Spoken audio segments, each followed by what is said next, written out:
Aneurysms za mishipa ya damu zinaweza kutokea katika sehemu yoyote ya mwili. Kama unavyojua, mshipa wa damu huanzia moyoni hadi mguuni. Hii inaweza kupanuka na kuongezeka kutokana na mchakato wa ugonjwa. Lakini kwa kawaida, aorta ambayo iko karibu na moyo na inatoka hadi kwenye tumbo, inayoitwa aorta ya kifua au aorta ya tumbo, ni ya kawaida sana.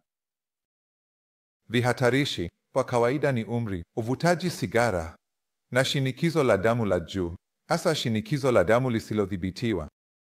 Kwa hivyo, ndiyo maana ugonjwa huu ni wa kawaida sana katika nchi za magharibi ambako idadi ya wazee ni kubwa sana. Hata hivyo, katika nchi yetu pia, kadri idadi ya wazee inavyoongezeka, ugonjwa huu pia unazidi kuwa wa kawaida.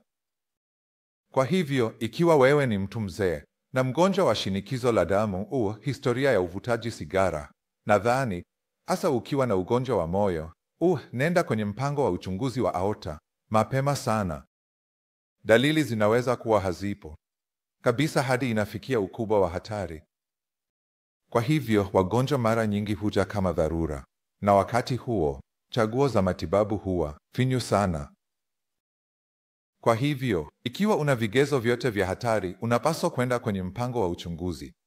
Hata hivyo, chaguo za matibabu zinapatikana pia katika hatua za mwisho.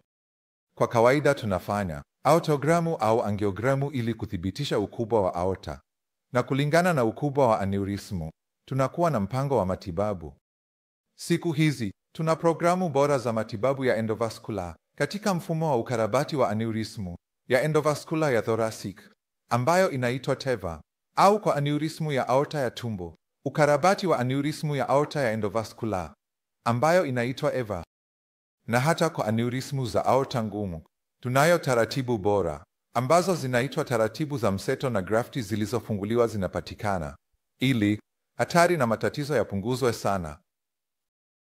Siku za zamani tulikuwa na chaguo moja tu la upasuaji wa wazi, ambao ulikuwa na vifo na magonjwa mengi sana. Siku hizi vituo vyetu vinafanya taratibu za endovascular na vifo na magonjwa machache sana, chini ya 1% au hivyo.